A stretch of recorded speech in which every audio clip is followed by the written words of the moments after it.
TomoNews presents real-life superheroes.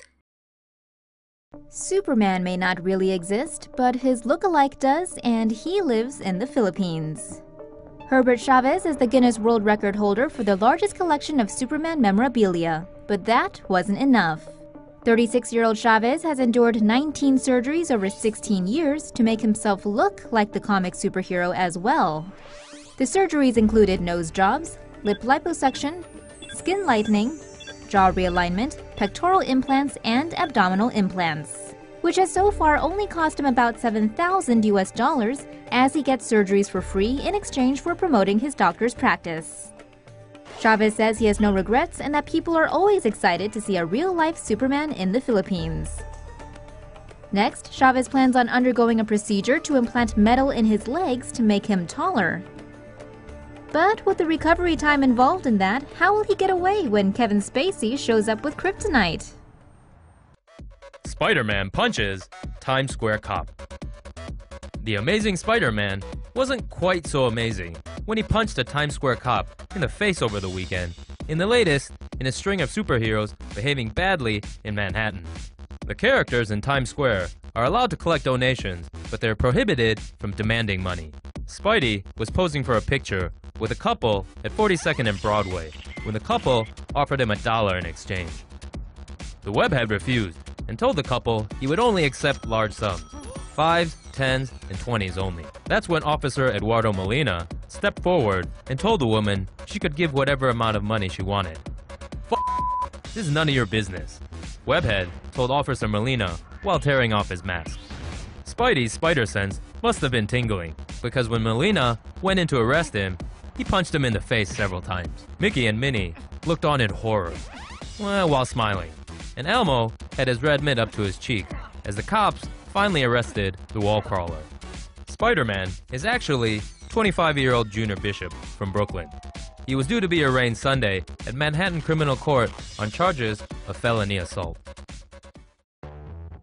Batman wannabe arrested for throwing batarang at cop car. Holy Batman! Police arrested a man in Seattle after he threatened a bouncer and chucked a batarang at officers as they chased him. Seattle's Best, Not the Coffee, were called to a bar at around 6:30 p.m. after getting reports of a 23-year-old man threatening a bouncer with a homemade spear. The man then left and was chased by 2 police officers in a patrol car. During the pursuit, the officers noticed him throw something at the vehicle, which they later found to be a sharp black Batman-style throwing star that lodged into the front of the SUV. The cops eventually caught up with the man and arrested him. He was booked into the King County Jail for investigation of felony assault. But what the police should really be looking into is, why is Batman getting his batarangs made in China?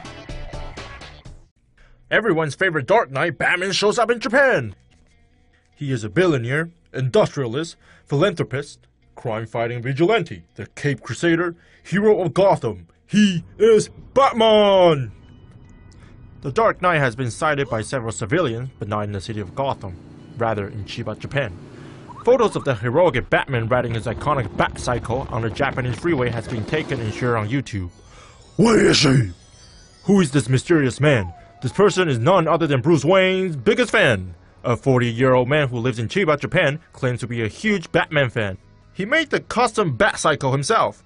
Many wonder if the homemade bat cycle is in violation of any traffic laws. Some have even pointed out that the danger of the cape being caught in the wheel has already infringed the road safety law. Furthermore, many are also worried about the possible accident from drivers that slow down to take pictures of the Dark Knight. We hope the Japanese Batman will be able to stay out of trouble. Idiot calls himself Batman, announces his crimes on Facebook. Mr. Zhao is a 33-year-old idiot. Police in Taiwan arrested him after he announced on his Facebook that he'd stolen someone's phone and wallet. In fact, Mr. Zhao challenged his victim to call the stolen number and said he'd never get it back because Mr. Zhao believed himself to be Batman. In fact, Mr. Zhao had his own built-in eye mask. Mr. Zhao suffers from a skin condition that caused some of the skin around his eyes to be lighter than the rest of his skin.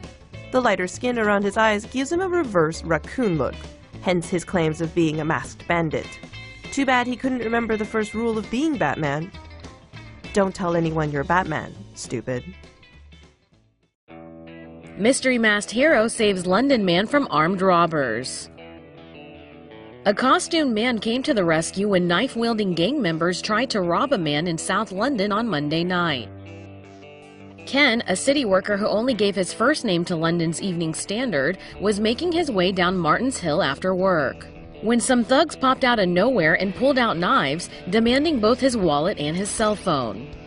That's when, as Ken describes it, a masked superhero dressed in black, let's call him Batman, about 6 feet in height and wearing combat boots and a muscle t-shirt, appeared out of thin air and targeted the largest of the troop of Jokers, kicking him to the ground. Batman then grabbed one of the other Jokers before swinging him into the third guy, launching them both into a hedge of prickly bushes. Ken says he was too mesmerized by what he saw to stop Batman in time to thank him. But the Bromley resident hopes to someday identify the masked Good Samaritan. The real-life superhero reportedly also saved the life of a local woman attacked by muggers 4 months ago and has since been spotted in at least 3 different incidents. Police in Los Angeles are hoping to trap Spider-Man in their web after a costumed impersonator made a daring daylight bag snatch in Hollywood. The theft happened on Friday morning on Hollywood Boulevard, where costumed performers pose for photos with tourists.